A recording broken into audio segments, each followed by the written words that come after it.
Good morning mga kamot-mot. Yan, so for today's episode, so i-update ko sa inyo yung bagong, actually hindi to bago bagong colorway lang pero old unit pa rin. So ito yung Veloci 500S. So scrambler kasi ito eh. So ang unang ano kasi ang unang story video na ito, meron akong X and meron din akong yung standard.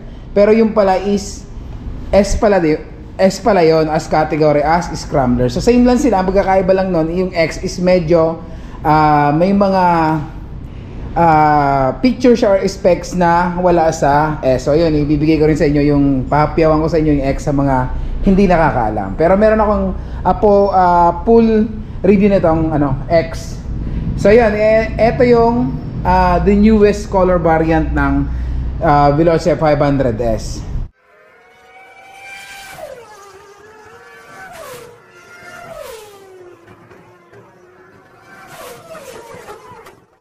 Yan, so ang ganda. So sa tingin ko dapat nung pa nila ito nilabas kasi ang ganda ng color combination eh. So itong isa merong silver, naging three-tone siya, may red and may black. And this one is naging black and meron siyang lining na red.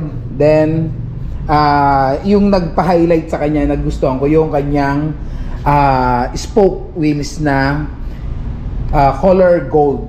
So same lang sila naka-color gold pero yung isa naka 3-tone and this one is the naka-glossy black. Yan. So ikutan ko muna para makita nyo.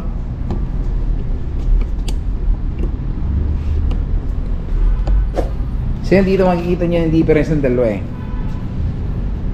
Yan, sa kulay. So ang mga unang labas ng ganitong model is mga single tone lang sila. Ito ngayon naka 3-tone na. Ito naman glossy pero meron siyang lining na red and silver. At hindi naka-emblem pero naka-detailed yung nakalagay na scrambler. Ito na-retain nilang yung Veloci 500 na design and yan, the best. Mas gusto ko yung kulay ng bago ngayon. So ayun, linawin ko lang, hindi naman actually nagbago yung specs and features ng bike. So meron pa rin tong 471cc, so 46 horsepower and 43 newtons of torque. Ayan. So two parallel pa rin, parallel twin pa rin. So same as the old model. So inverted fork pa rin. So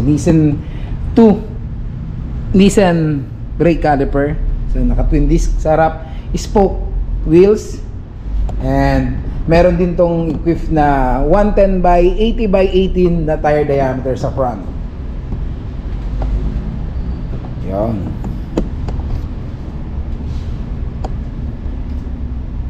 So same yon, same. So sa price lang na bago to. Bago matapos tong video, i-reveal ko yung price ng dalawa. So naka pro arm. So ito, na-drive ko na to. Sobrang lambot talaga ng nito, ng swing arm. Naka pro arm kasi. Ayan. So naka dual exhaust. So hindi siya split type. So naka canister, catalytic. Then naka 2 exhaust na lumabas. So yun, linawin ko, same as the old version, itong bagong model ng Veloci 500S. So ang ganda ng kulay na ito. Ito gusto ko to dahil na 3-tone. So meron siyang silver, may red na lining and may glossy black na part. So ito, parang yung fender. Ganda ng pagkaka-glossy. So same, wala namang So yung iba kasi yung mga model ng mga 2020 or 2021. So meron siyang mga ganito. Yung ganitong colorway yung pillion. So ngayon naging black.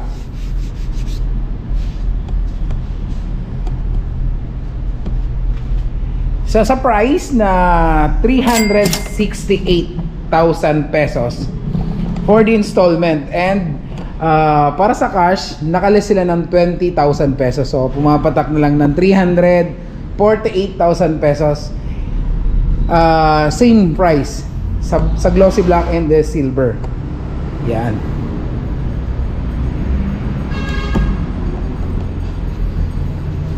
So additional, naka LED na. So lahat naman ng equip nito, turning light, headlight, brake light. So ito gustong-gusto ko to kasi sobrang linis na ng fender. So meron na siyang attach na hindi mo na kailangan bumili ng universal na fender. So ito magandang tingnan, napakalinis. So ito na LED na lahat, equipped na siya ng LED. And naka TFT na. Pero hindi ko may papakita sa inyo dahil this is a new or a brand new unit, so hindi pa to activated. So same lang sa function, wala silang nabago. Wala naman nadagdag. So meron ding hazard, high beam, turning light, horn, kill switch, switch ng headlight mo, and meron siyang electric start. So manual key entry. Then this is the paborito sa lahat, meron siyang adjustable na brake lever. So gusto ko talaga to. So less hassle to sa mga hindi ganun kahaba or masyado mahaba yung mga daliri. So ma-adjust mo. Yan. Hindi ko lang kung same lang to nung old. Kasi meron na siyang naka-emblem sa loob ng headlight na scrambler. Hindi ko lang alam kung same lang or kasi nandito natin nakalagay rito Bristol, pero ito scrambler na. Hindi ko lang alam kung nagbago. Yan. So ang ganda ng kulay.